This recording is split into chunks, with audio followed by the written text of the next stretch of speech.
کورد لە ڕووی کەسایەتیەوە چانسمان هەبووە. زۆر جاران پیاوی ئەوەندە گەورەمان تێدا هەڵکەوتووە کە نەک خۆمان گەلانی دەوروبەریشمان شانازیان پێوە کردووە. لە نێو ئەو پیاوە ئەدەبیانە عەبدوڵڵا گۆرانی شاعیرە کە بە قوتابخانەی شیعری نوێی کوردی دادەنرێت.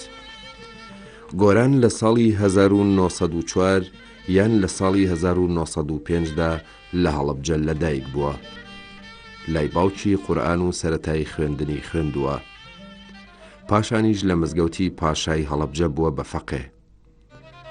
لە دوا ساڵەکانی جەنگی جیهانی یەکەم و سەرەتای هاتنی ئینگلیزدا بۆ ماوەیەک هەڵەبجە چۆڵە بێت و خەڵک ڕووەکەنە لادیەکانی دەور و پشت. ماڵی باوکی گۆرانیش لە بەهاری ساڵی 1990ەوە تا پاییزی ئەو ساڵە ڕووەکەنە چەمی بیارە و لەوێ لە باخێکدا هەوارەخەن و بۆ پاییز ئەگەڕێنەوە بۆ هەڵەبجە کە یەکەم قوتابخانەی زمانی تورک لە هەڵەبجە دانرا بۆ پۆلی یەکەم وەرگیراوە وە گۆران خۆی گەڕاوێتیەوە چوونی بۆ قوتابخانە پچڕ بووە. پۆلی چوارەمی لە سەردەمی داگیرکرانی هەڵەبجەدا لەلایەن ئینگلیزەوە تەواو کردووە. سەرەتای ناسیایی من و مامۆستا گۆران ئەگەڕێتەوە بۆ ئەو فترەی کە مامۆستا گۆران هات سەر جەریدەی ژین و جەریدەی گرتە دەست. من لەوە پێش ناوی مامۆستا گۆرانم بیست بوو، بەڵام چاوم پێ نەکەوتە بوو، چونکی نە ئەو نە من لە زووفێکی وا دەبووین ئەوە نزیک بین لە یەکەوە یەکتری ببینین. طبعا ئەمە سەبەبی تیشی هەیە ئەوەیە کە ئێمە تا ئەو فترەی تەقریبەن مامۆستا گۆران هاتە سەرژین ئێمە لە بیارە بووین. ئێمە لە 50 کاتە بیرم نییە بە وردی 50 یا 51 بوو هاتینە سولێمانی. مامۆستا گۆرانیش لە 52 هاتە سەر جەریدەی ژین. ئیتر لەوێ یەکتریمان ناسی. ئەوجا ناسیاییەکەش ئەووەڵجا لەوە دەستی پێکرد کە لیژنەی ئاشتی خوازان لێرە هەبوو. مامۆستا گۆران ئەندامی لیژنەی ئاشتی خوازان بوو. کوڕێکی پروگزامەیە حەسەنی ناوە.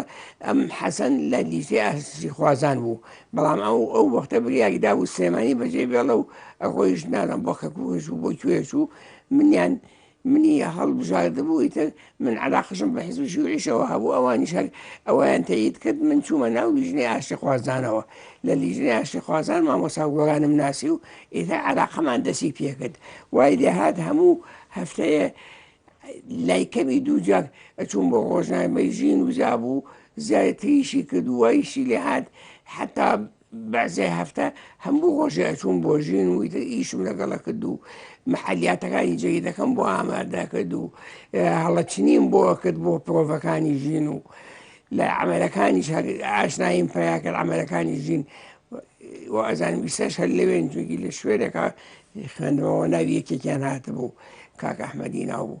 ئەوە ئیتر ئاوا نەسیاویمان پەیا کرد. لە ڕاستیە گۆران یەکێکە لەو شاعیرە گەورانەی میلەتی کورد کە هەتا ماوی نەبێ ئێمە شانازی پێوە بکەین و گۆران لە ئاست شعرەکانی بابلۆنی ڕۆدا و عەبدولوهاب بەیاتی و هەموو ئەو شاعیرە گەورانەی کە لە عالەما شعرەکانیان وەرگێڕاوە بۆ کۆمەڵێ زمان جێگەی شانازی میلەتانەوە. ئەتوانین بڵێن شاعیرێکە توانیوێتی بە شعرەکانی لە لۆکاڵیەتەوە نەک لە لۆکاڵیەت بەرێتە ئاستی جیهانیەت، واتە واقعی کوردەواری لە ڕووی کۆمەڵایەتی و لە ڕووی ئەو سروشتە جوانەی کە هەیەی لێرەوە بیگەێنێتە ئاستی بە جیهانی بوون کە ئەمە بەڕاستی خەڵقی خاوەن بەهرە و توانای ئەوێ. گۆران وەکە شاعرێکی تر دیارە لە ژێر کۆمەڵی کاریگەرێتیە شتی وتووە. ئەو قۆناغی کە پیا ڕۆشتووە قۆناغی کلاسیکی هەیە، مەسەلاوەکو ئەی شەوقی گەلاوێژ یەکێکە لە شعرە جوانەکانی، دوایی قۆناغی ڕۆمانتیک، دوایی قۆناغی واقعیت و واقعیتەکەش یعنی ئەکرێ بە چەند بەشێکەوە. ئەتوانم بڵێم لە قۆناغی ڕۆمانسیەتەکەیە مەولەوی شاعری گەورەی کورد کۆمەڵی کاریگەری هەیە بەسەر گۆرانەوە. کاریگەرێتەکان زیاتر لە ڕووی خەیاڵەوەیە، لە ڕووی وەسفی سروشتەوەیە، لە ڕووی کۆتاییەکانی کۆتایە تراژێدیەکانی تەمەنی مرۆڤەوە هەیە. لە ساڵی 1990دا سلێمانبەرجی باوکی گۆران کۆچی دوایی دەکات. پاشان لە ساڵی 1921دا محەممەد بەجی برای بەهاندانی مستەفا سایب لەگەڵ عەبدولواحید نووری خاڵۆزایدا دەیاننێرێت بۆ قوتابخانەی عیلمیەی کەرکووک بۆ خوێندن. بەڵام هەر لەو ساڵەدا محەممەد بەجی برایشی دەکوژرێ. ئیتر گۆران کەسی وەهای نامێنێ گوزەرانی خوێندنی خۆی و ژیانی دایکی ببات بەڕێوە. لەبەرەوە دەست لە خوێندن هەڵەگرێت و لە ساڵی 1922ەوە تا ساڵی 1925 گەلێت دەست تەنگید ئەچێژێ. دوای شۆڕشی 14 تەمووس لە ڕۆژنامەی ئازادی چاوم بە مامۆستا گۆران کەوت و هەندەشی پێنەچوو لە ساڵی 1961 کرا بە مامۆستا لە کۆلیجی ئەدەبیاتی بەشی کوردی. منیش ئەوسا بووم بە قوتابی سنفی یەکەمی ئەو کۆلیجە و لە نزیکەوە ناو پرس و ڕام بە مامۆستا ئەکرد دەربارەی شعر، دەربارەی ئەو دەرسانەی کە دەمان خوێند. ئەویش زۆر کۆشی ئەکرد بۆ ئەوەی مستەوای خوێندنەکەی بەرز کاتەوە. ئەگەرچی بڵین ئیختیساسی خۆشی نەبوو، بەڵام لەسەر ئەوەشەوە حتا ڕێزمانی بە قوتابیانە گوت لە بەعزە سنفە و جگەل لەوە خۆی ڕەخنەی ئەدەبی و داڕشتنی شعر و ئەوانەی بە شێوەیەکی سەرپێیی و هەروەها چێش و عەروزی شعریشی پێ ئەگوتین. لە بەختی تاری شەو ناکەم شکایەت، شەبیهە چونکی بەو زوڵفی سیایەت، نییە قابل بڕینی ڕاهی دووری، وەکو پرچت کشاوە بێنیهایەت. بە هیچ خاکستەرێ ناگەم نەکا بۆم لە ئەنجامی لەهیبی حوق حکایەت، کە تیری نیونیگات چەرخانە ئینسان، قەفەس خاڵیەکە مرغی دیرایەت. لە چاوی بەدخوا عمری جوانی، قبول کالێم بە پاداشتی وقایەت، خەوی منداڵ و سەهری عاشقی زار، ئەبەخشێ حوزنی نەغمەی لایە لایەت. هوەی دایە لە ڕەنجی ئاڵی دەستت، کە دایم پیشەتە قەتڵ و جینایەت. هەتا کەی بادەنووشی عاشقی تۆ بم، هەتا کەی بێمەزەی ماچێ کیفایەت. دەخیلت بم همای زوڵفەینی دولبەر، بەسەر سەرما بکێشە فەیزی سایەت. بە گۆران ناکرێ قەت تەرکی سەودا، کلا نابم لەسەر جادەی هیدایەت.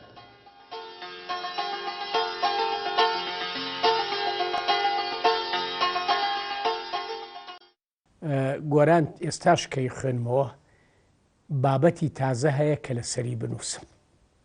ئەوی تریشان خانیە. خانی ئیشم زۆر لەسەر کردووە. نامەی دکتۆر ناوکەکەمی لەسەرەوە دەرجێ پرۆفسۆرێکە بە سای خانیەوەیە وەرم گرتووە. بەڵام ئێستاش کە خانیە خوێنمەوە جاری تر مەموزین شتی تر هەیە هێشتا نەموتووە. خۆم هەز دەکەم شتی کە هەیە ئەتوانم بێڵێم و باسی بکەم. گۆرانیش لەو کەسانەیە کە دەرچەنگ ئەی خوێنمەوە، چەند شعرەکانی سیرەکەمەوە. هەندێک جار من کە ئەخوێنمەوە زانی بە هەموو جۆرێ بۆ تۆزێک دەروون هێمن بوونەوە دەزانمەوە خانی دەزمەوە ئەخوێنمەوە لە پڕشتێکی تازەم بۆیت. گۆران من لەبەرەوە هەندێشت و تومایانەم و تۆ نووسیومایان نەمنووسیوە نازانم. ئەوە ئێستا دیوانەکەم لە بەردەسایە. دیوانەکە حکایەتێکی درێژی هەیە. ئەبوو ئێمە لیژنەیە دروستکرا بوو بە کوردی حیزبی شوێی دروستی کردبوو کە ئەوە ئەمە خەریکی دیوانی گۆران بین. کاکە حەمە چووکە خۆی پاراستە بووی، خۆی نووسی بوویەوە، خۆی لە بەدرە لە دوورخستنەوە لەگەڵ گۆران نابوو. ئەویست کە ئەو ئیشە هی خۆی بێ دوای شەروای لێ هات.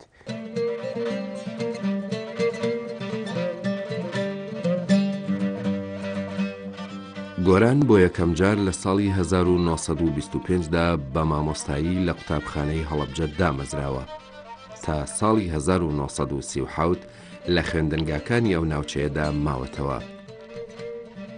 پاش ساڵی 1930 ماوەیەک بێکارەمێنێتەوە و دواتریش بە یارمەتی تۆفیق وهبی گوێزراوەتەوە بۆ دایرەی ئەشغال بەشی کاروباری ڕێگاوبان و تا گیرانی یەکەمی لە ساڵی 1950دا لەو بەشەدا ئەمێنێتەوە. لەو بینەدا چەند ساڵێک لەگەڵ چەند ڕۆشنبیرێکی تری کووردا چێ بۆ یافا لە فەڵەستین و لە ئیزگەی ڕادیۆی ڕۆژهەڵاتی نزیک بە مەبەستی بەشداری لە خەباتدا لە دژی فاشیزم بەشی کوردستان دەکەنەوە.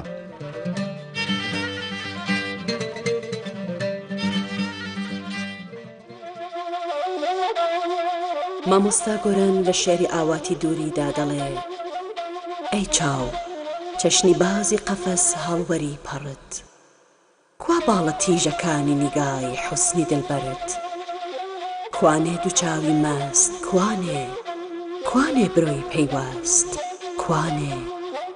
کوانێ زوڵفی ڕەش کوڵمی ئاڵ و گەش کوا هەیکەلی جەمال کوا حوسنی بێمیثال ئەی گوێ زەلیلی چاوم و بەر تۆ پەنابەم دەنگێ لە یاری دوورەوە چی بکەم لە زیل و بەم بابێ خەندەی پڕاهەنگ بێ نەغمەی نازی شۆخ و شەنگ بێ زڕەی بازن بێ بەرەولای من بێ هاڕەی هەیاسەکەی وەرشەی کراسەکەی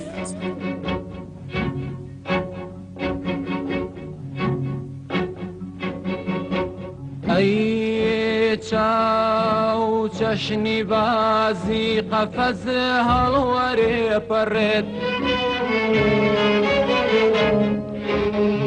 وا باڵە تیژەکانی نیگای جوانی دولبەرێت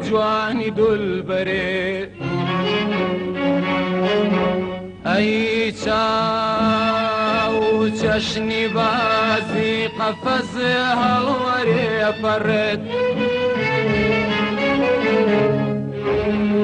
کوا باڵە تیژەکانی نیگای جوانی دولبەرێت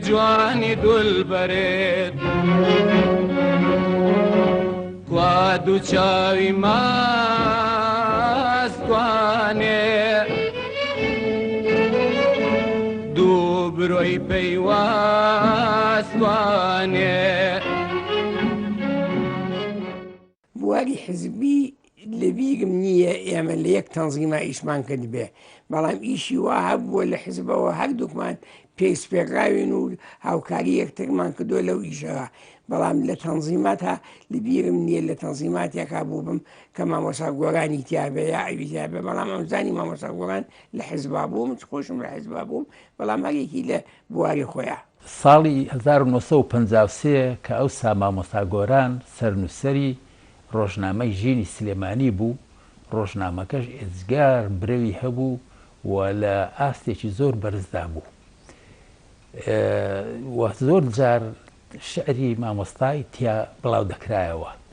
من لە سانەوی کۆیە بووم پارچە شعرێکم بۆ نارد و بڵاو کرایەوە تر دوای ئەوە پاش بینێکی کەش شعرێکی کەش هەروە پاشەوە کە مامۆستا گۆران لە سلێمانی نەما تا دوای 4 تەمووزی 1950 ئەوسا لە بەغدا چاوم بە مامۆستا کەوتەوە. مامۆستا گۆران ئەوسا کە لە دایرەی ئەشغالی هەولێر ئیشیە کرد مامێکم جەمال خورشید حەوێزی لەگەڵی بوو هەموو جار لێمە پرسی کە باسیە کرد ئەیوت پیاوێ بوو تا بڵێ ئاستی سیاسی و ڕۆشەبیری بەرز بوو پیاوێکی دنیا دیدە و قسە خۆش و ئێزگار مەجلیس ئارا بوو. بۆ گۆران ئەکرێ ئێمە لە دوو جەمسەرەوە یا دوو ڕوانگەوە تەماشای بکەین هەڵی سەنگێنین توێژینەوەی لەسەرکەین و مافی خۆی بینێم. گۆران وەک داهێنەرێک لە دنیای زمان و ئەدەبدا بەڕاستی پیربوونی نییە بابەتەکانی، یعنی ڕۆژ لە دوای ڕۆژتۆ ئەتوانی شی لێ هەڵێنجی.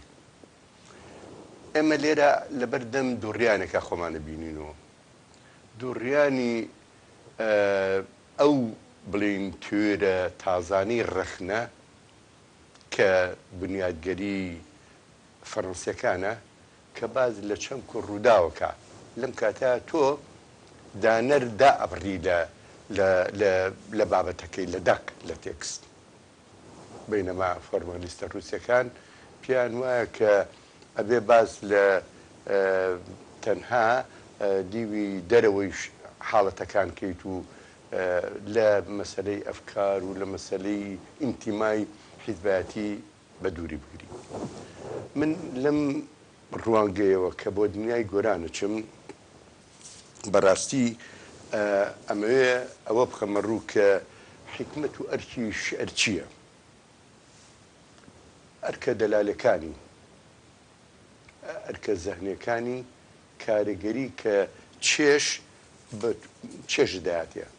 من هەستەکەم داهێنانی گۆران یا بڵین ئەو توانە و لێ هاتووی گۆران هاتووە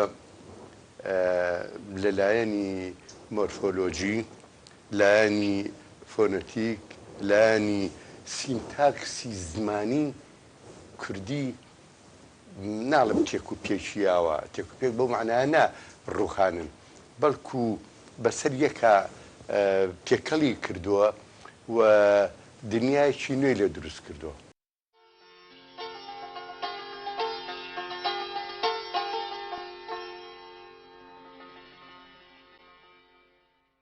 بەڕەنگی زەرد و شێوەی دەست و شمشاڵی کزە دەروێش حەزم کرد بەستەیەک ببێم سەراسەر حوزن و ماتەم بێ لە سیما تا بەدیم کرد هەیکەلی عمرێکی حەسرەت چێژ وەها دیارە کە بەختت ئاشیانی بلبلی خەم بێ بەڵێ دیارە لە ناو قەومی بەسی تا قەدری سنعەتکار وەکو عەکسی قەمەر وایە لە ناو حەوزێکی لی خندا بەڵام تەختی ڕوفاه و تاجی حورمەت میلەتی هوشیار بە ئوستادێدا وەک تۆ لە ناو شمشاڵی کونکوندا سەحەر بێنێتە گریان و قسە سحری پەری نەغمە برای دەروێش ئەزانم بۆ مەعیشەت وێڵ و ئاوارەی بە زەهری ناعیلاجیتە لە ناکەزویستنی لوقمە بە مردنتە کە گوێی ناشی ئەخنچێنێ خرۆشینەی بەڵام چی بکەین لە ناو چاوی ڕەشی بەعزێ زەکای گەورە وەکو تۆوی گوڵی دەمبا لەسەر بەردێکی ڕەق ئەڕوێن ئەگەر خیلقەت نەسیبی عمری تۆی مەحکومی ئەم دەورە نەکردایە خوا عالم لە کام عەرشت ئەسووداوێن نە حەرفی مەکتەبێکت خوێند نە ئوستازێ پەلیگرتی سرف بەرزی زەکا ئەم سنعەتەی فێر کرد بە شمشاڵت هەموو وەزنێکی گۆرانی لە توولانی هەتا کورتی بەسەر پەنجەی هونەر کردت بە دیلی کۆششی زاڵت ئەوەندەم بیست لە مۆسیقا خرۆشی ڕۆحی بێگانە میزاجی کوردەواریم تێک چووە دەروێژ عەبدوڵڵا دەخیلت بم دەسا بەو لاوک و ئای ئای و حەیرانە شەپۆلی زەوقی ملی پڕ دەرونی مات و چۆڵم کە لە بدهۆفن گەلێ زیاتر بە ڕۆحم ئاشنای وەڵڵا دەئەی دەروێش سکاڵایەک لەگەڵ ڕۆحی کڵۆڵم کە بەڕەنگی دەرد و شێوەی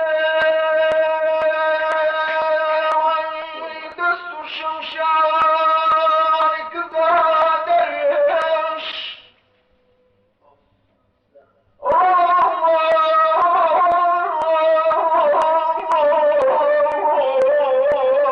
بەڕەنگی دەرد و شێوەی دەست و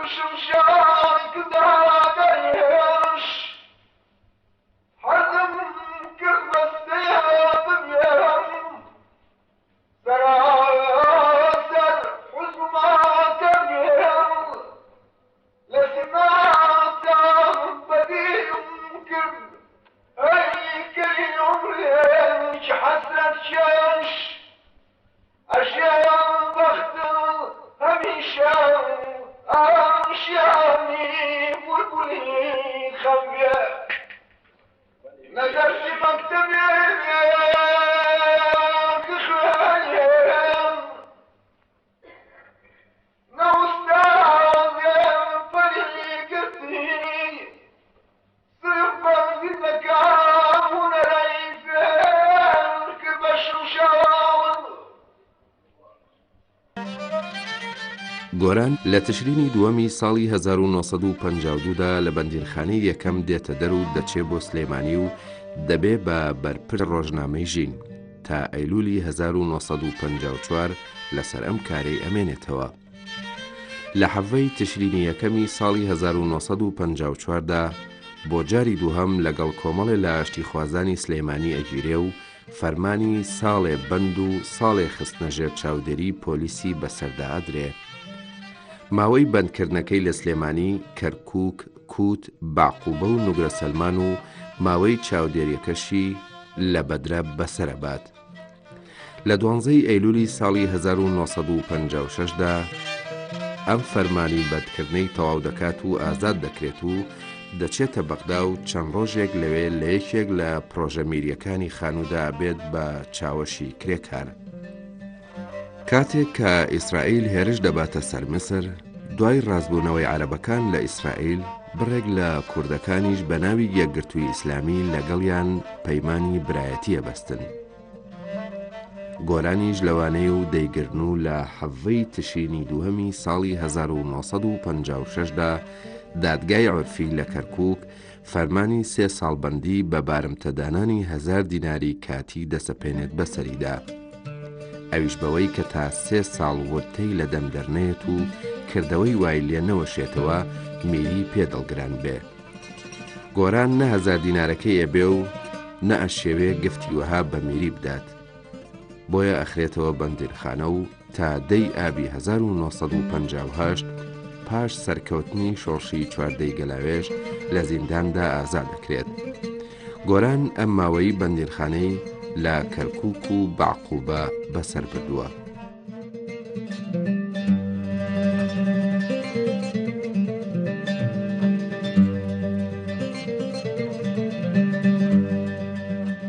من لە سەرەتای ژیانی ئەدەبیمە گۆرانم نەئەناسی بەڵام شێعرەکانی مەناسی لە ڕێگای شێعر خوێندنەوە. لە دوای شۆڕشی چواردەی تەمووز گۆران حەبس بوو کە بەر بوو دێتە یادم ئەو ڕۆژە منی چەک ملەوانەیە کە پێشوازیمان کرد لەگەڵ بەهائادی نووری و عومەر عەلی شێخ و نایب عەبدوڵڵا مامۆستا گۆرانیشیان لەگەڵا بوو تاکو و بازیان چوون بە پیریانەوە کە هاتینەوە لە بەرخانەقا ئوتێل شەمران هەبوو لەسەر بانی ئوتێلەکەەوە لەوێ ئەوانە قسەیان کرد و دکتۆر عیزەدین مستەفا کە خوێندکار بوو لە زانکۆی شام ئەوش هاتبەوە ئەو پێشکەشیەکردن مامۆستا گۆران شعرێکی خوێنەوە بە ناونیشانی بتەوان. ڕۆژنامەی ژین ماوەیەک ماڵی پیرەمێرد وایەنە دەست ئەو بوو بە سەرنووسەر لە ڕۆژنامەی ژینە. من هەموو ژمارەیەک بە حەوەژ ناوەوە زیاتر هاوار مستەفا بوو، هاوار مستەفا و هێمین بوو، عینمین بوو، زێ بوو، حەوەژ ناوەوە نووسیومە. ئێستا ژینەکان بدۆزمەوە وازام کاک شێرکۆ شتێکی نووسی بوو لەسەر مەڵێ ئەوانەی کە نووسیونی و نەبووە بە کتێب بەشی 2 کتێبی تایە. لەوێ هەموو هەفتەیەم نووسی. 2 ژمارەش من بیرمە مامۆستا گۆران چوو بۆ بەغا بۆ چیت شوو بوو من دەرم کرد و گاڵتە و نوهینی ئەو سەردەمەشم هەیە لەسەری. مامۆستا گۆران خوێنەوارێکی گەورە سەر ئەوەیە گۆران و ڕەشی نەجیب شێخ نووری هینیان نەدیوە ئەستەمۆڵیان نەدی بوو کەچی زۆر ئەدەبیاتی تورکی کاری تێکردبوون لە تۆفیق فکرەتەوە بۆ عەبدولحەق حامید بۆ تا نەزم حکمەتیش کەیتە شاعرە کۆنەکان کاری تێکردبوون کەچی پیرەمێرد 25 ساڵ لەوێ ژیاوە تەسیراتی ئەدەبی تورکی پێوە نابینی تەسیراتی هەورامەکە و مەولەوی و مەولانە خالید و ئەمانە زیاتر بە پیرەمێردەوە دیارە. ئەوان مەسلەی تورکیەکە زۆر ئاشکرایەکە کاری تێکردوون چکایی و لەوێش دینمان بۆ ئەهات دیوانە هات لەگەڵ شێغنووری پێکەوە دانیشتین ئەمان خۆن و ئەمان و ئەمەیە شعر. گۆران لە ڕۆژنامەی هەولێرە 3 وتاری بە 3 حەڵقە نووسیوە لەسەر مەولەوی وتارەکان زۆر بە جوانی باسی مەولەویەکە و باسی وەرجێڕانی شعرەکانێکە کە خوالی خۆش بوو پیرەمێر تۆری جێراوە پێڵێن ڕۆحی مەولەوی بۆ لەهجەی خۆمان و وەصف باسی شعری خاڵسەکە یعنی ئەو شعرەی کە شعر بۆ شعر هونەر بۆ هونەرە زیاتر پەیوەندی بە جوانی سروشت و بۆوانەوە هەیە. مەسە بۆ نمونە لە شعری شیوەنە گۆران تا ڕادەیە مەولەوی کاریگەری تێکردووە و خۆشی لەو 3 حەڵقەیە باسی ئەوەکە کە چۆن مەولەوی شعری بۆ مردنی کوڕەکەی مەحموود یاروەی سووتووە زۆر معجبە پێی وە معجبە بە مەولەوی لە شتێکی ترە لە ئەدەبی مناسباتە. ئەدەبی مناسبات ئەدەبێکە کەم شاعر هەیە بتوانێت لەو مناسبەتەوە بچێ بۆ ئەدەبی گشتی بچێ بۆ ئەدەبێک کە جوانیەکانی وشە و خەیاڵ و داهێنان و ئەفراندن بە شێوەیەکی سەرسوڕهێنەر بنەخشێنێ لە جەرگەی واقعا.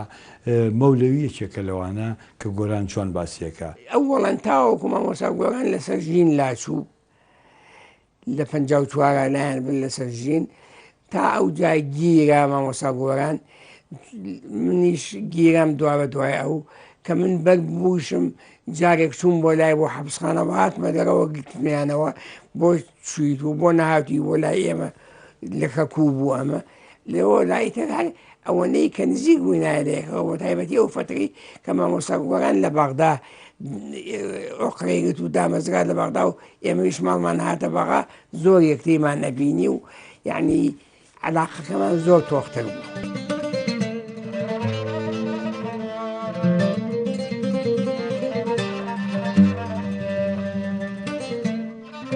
کاک ئەحمەد غەفوور لێپرسای حیزبی شیوعی بوو لە سلێمانی هات بۆلام و بەجیاش کاک حلیمی عەلی شەریفی بە ناوی پارتی هاتن بۆلام وتیان نیازمان وایە کۆمەڵی هونەر و وێژەی کوردی کە ئەوستا کۆمەڵی هونەرە جوانەکانیان پێوت کە ڕەفیق چالاک سەرۆکی بوو ئەو کۆمەڵە ئەمە ئەگەری دەست لە بینی شیوعی و پارتیە لە ستێک ڕابژێرین مامۆستا گۆرانژی تیا بێ توێژێکێکی لەوانە کە کۆبووینەوە هەڵبژاردن کرا مامۆستا گۆران بوو بە سەرۆکی کۆمەڵەکە و حەمەد ساڵح عەدێلان بەجێگری سەرۆک من مستەفا ساڵح کەریم بە سکرتێر و مامۆستا محەڕم محەممەد ئەمین بە ژمێریە و ئەندامانی دەستەی بەڕێوەبەریش مامۆستا هەردی و هەروە هونەرمەند جەمال بەختیار هونەرمەند قار دیلان هونەرمەند ویلیام یۆحەنا هونەرمەند شێخ مستەفای بەرزنجی ئەمە دەستێ بەڕێوەبەر بوون کەوتینە کارکردن.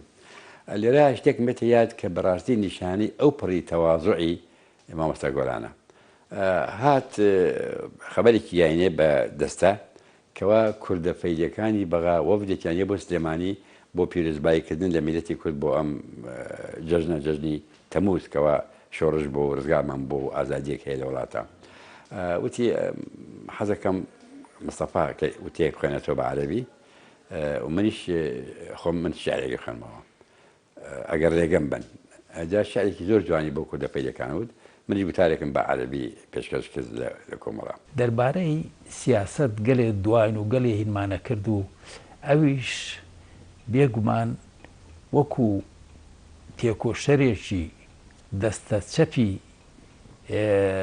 بیر و باوەڕ بەتین دائیما قسەی لەسەر ئەو سیاسەتی ڕۆژانە کرد و دەربارەی ئەو وەختیش کە تازە شۆڕشی کورد دەستی پێکرده بوو دەربارەی عەبدولکەریم قاسم لێیانە پرسی وتی عەبدولکەریم بڵێ سەر بە دەوڵەتێکی ئیستیعماری نییە و کەس هینی نەکردووە بەڵام ئێستا وای لێ هاتووە کە ئامادەیە دەست درێژکا بۆ هەر لایەک کە بیهێڵێ یعنی ئەمە ڕەئیکی زۆر زۆر تایبەتی بوو. ئەی حیسی شامە لە چاو و لە گوێچکە مەئیوسم بۆنێ لە یارەوە دێنێ خیتامی ئەفسووسم بابێ بۆنی هەناسەی بێ پڕ بە سینەم وەک تاسەی بێ بابێ بۆی مەمەی لە درزی سوخمەی بۆنی وەنەوشە گوڵ مێخەک عەتر سمڵ ماوەیە لە سژنی باخوبە پێکەوە بووین ئیتر ئەو نەقڵکرا بۆ سژنی نوگرە ئێمە من کە چوومە سژنی باخوبە ئەوەڵی مانگێک بوو نازان مانگی 4 بوو 5 بوو مامۆستا گۆرانیش لەوێ بوو مامۆستا گۆران لە ڕاضەی سژنی ئینفرادی بوو سژنی مرکزی بوو من لە ژوورێکی سژنی ئینفرادی بوو دەرگاکەم لێ داخرا بوو بینەکەمان وەکو ئێرە تا ئەو دەرگای ئەو پەڕە بینمانە بوو هین بوو یەکی بوو لە گوزەرەکانی ناو حەبسخانەی باقوبە لەوێ بەرابەر یەکەوەسان و قسەمانە کرد قسەمان بە یەکەوە کرد ئەوجا ئاگام لێ بوو مامۆستا گۆران لەوێ ژوورەکە ژووری تەنهایی بوو ئەویان تێخستە بوو شارە زەردەواڵەی تیا بوو شارە زەردەواڵەکان نازم بە چڕێگایەک ڕوژاندە بوو لێی ئەزیەتیە ئەویش دەستی بە کە دەبچەوە و زەنجیرەکەی بەسراوەتەوە ئێتە ئەزیەتێدا باسی کرد بۆ ئێمەکەوە شارە زەردەواڵیان تێبەداوم و منیش دەسەڵاتی ئەوم نییە زەردەواڵەکان لە خۆم دوو خەمەوە شعرێکی گاڵتە ئاوێزیشی بۆ نووسی بوو ویل و ناسە بە مامۆستا گۆران لە سیژنا مەجموعەیەکی زۆر شعری گاڵتە و شعری نەشید و ئەوانەی وت بەڵام هیچیان دەست نەکەوتنەوە چونکی هەمویان شۆتە دایەکی کردون نازام نادبوونی بۆ ئەمن یا فەوتاندبوونیش.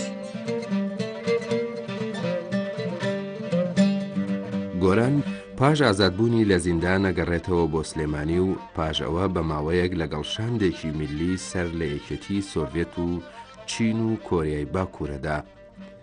لە سەرەتای ساڵی 1950دا سەرپەرشتی گۆڤاری شەفاق ئەگرێتە دەست و بە ناوی بەیان دەری دەکا. لە ئیسکانی سلێمانیشدا ئامەزرێت و تا ناوەڕاستی ساڵی 1960 کاری تێدا دەکا. ئەنجا بە بیانووی ئەوەوە کە گوایە بێ پرسکاری بەجێهێشتووە کە بەجێهێشتنەکەی بۆ چوون بۆ شەقڵاوە و بۆ بەشداربوون لە کۆنگرەی دووهەمی مامۆستایانی کووردا لە سەرکار لای ئەبەن. لە ناوەڕاستی ساڵی 1960دا یەتە بەغدا و ئەبێ بە یاریدەدەری پرۆفیسۆر لە بەشی کوردی کۆلێژی ئادابی زانکۆی بەغدا و بە ئەندامی دەستەی نووسەرانی ڕۆژنامەی ئازادی دەست بەکارە بێت.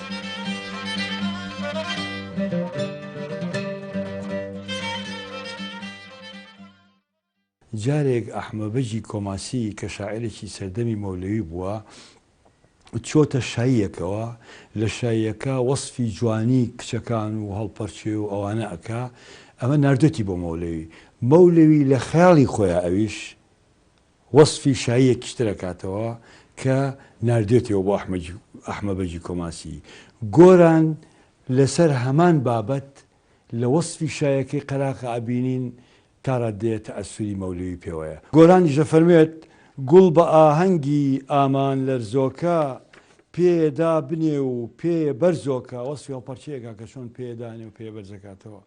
بە ناز لار بگرە سەری بێپوشین بابری قەی بێ کڵاو زەر چینچین پێچکەی پشتە سەر لەسەر زوڵفی ڕەش با بجری وێنێ وەک ئەستێرەی گەش با پێچکەی نقێم گورج گورج بە تاسا لێو بنێتە سەر کوڵمی هەیاسا. ئەمە هەموو وەصفی ئەو ئامرازانەیە کە ئافرەتی کۆن بەکاریان هێناوە بۆ خۆجوانکردن. لە دوو لایەن ڕوود لە دنیای گۆرانەکەم یەکەم گۆران کەسێکی ڕاست ببووە لەگەڵ ئەوە بە چاپۆشن بەوەی بە چەند قۆناغێکا تێپەڕیوە کە لەوانەیە ئێمە ئەو قۆناغی ژیانانی سیاست بوو بێ حیزباتی بۆ لێ ڕازی نەبینیا پێمان خۆش نەبوو بێ ئەو خۆی قەنەعەتی پێ بووە بەڵام ئەو دوو لایەنە بەڕاستی کاک جەمال هەستەکەم هەم ڕازگۆی وەدانان بە هەڵەیە ئەمە زۆر گرنگە. لای گۆران ئەگەر هەڵەیەکی کردبێ ئەگەر کارێکی کردبێ بەڕاستی ینی توێتی ئەمە هەڵەیە و ناڕاستە و لەم کاتای ئێمە معنای ئەوەیە بە تویری هەڵوەشانەوەی ئەمریکا ئەڕوین کە تویری ئەدەبی هەڵوەشانەوە بنیادنان لەم کاتا ناتوانین ئێمە گۆران لە دەوروبەری داببڕین چونکە ئەگەر تۆ بتوێت تەنها دەقەکانی هەڵسەنگێنی ڕوو لە دەقی شعرەکانی پەخشانەکانی ئەو ڕەخنە و لێکۆڵینەوەیە ئەدەبیانی کە لە کۆلێژی ئاداب ساڵی 1950 بە قوتابیانی کوردی و تۆ ئەگەر ئەمە وەکو دەق بیخینە ئەولاوە بەڕاستی ئەمە تایبەتە و ئەگەر ئێمە تێکەڵیکەین لەگەڵ ژیانی خۆیان ئەمە حسابیتر ئەنجامە ئەگەرێتەوە بۆ ئەو هەڵسەنگێنەرایە ئەو توێژەرە کە کامیانی پێڕاستە و بۆ ئەوەی پێڕاستە کە تەنها باز لە دەقی هوەری شعری گۆران کە ئەو لایەنە ڕۆمانسیەتە جوانە ئەو بۆ چوونە هەستە بۆ چوونە ناسکە و ئەو هەستە خرۆشاوی و ئاهنگاوی کە لە شارەکانی گۆرانە هەیە. بە ئاسمانەوە ستێرەم دیوە لە باخچەی بەهار گوڵم چنیوە شەونمی درەخت لە ڕووم پژاوە لەرەی زۆر کەل سەرنجم داوە پەلکە زێڕینەی پاش بارانی زۆر چەماوەتەوە بەرامبەر بەخۆر هەتاوی نەورۆز مانگی جۆدرە و زۆر هاتوون و چوون بە ڕۆژ و بە شەو خوڕەی قەڵبەزەی کەبزیوینی چەم لە هەزار چەشنە پرشنگی ناوتەم میوەی گەیشتووی زەرد و سووری باخ جریوە و جووکەی دارستانی شاخ لە گەروی شمشاڵ لە تەلی کەمان گەلێ هەڵساوە ئاوازی جوان جوان ئەمانە هەموو جوانن شیرینن ڕۆشنکەرەوەی شەقامی ژینن بەڵام تەبیعەت هەرگیزا و هەرگیز بێڕووناچیە بێ بزەی ئازیز بێ ئاوازەیە دەنگە نەرمەکەی بانەیدا لە گوێم تێر نەڵێم ئۆخەی کام ئەستێرەی گەشت کام گوڵی چێوی ئاڵەوە کوڵمی گۆی مەمچی لێوی کام ڕەشیەگا بە ڕەشی چاوی برژانگی برۆی ئەگریجەی خاوی کام بەرزی جوانە وەک بەرزی باڵای کام تیشکەگاتە تیشکینی و نیگای کام تاسە کام مەیل کام چاوە نواڕی تەلیسماویە وەگی دڵڵاری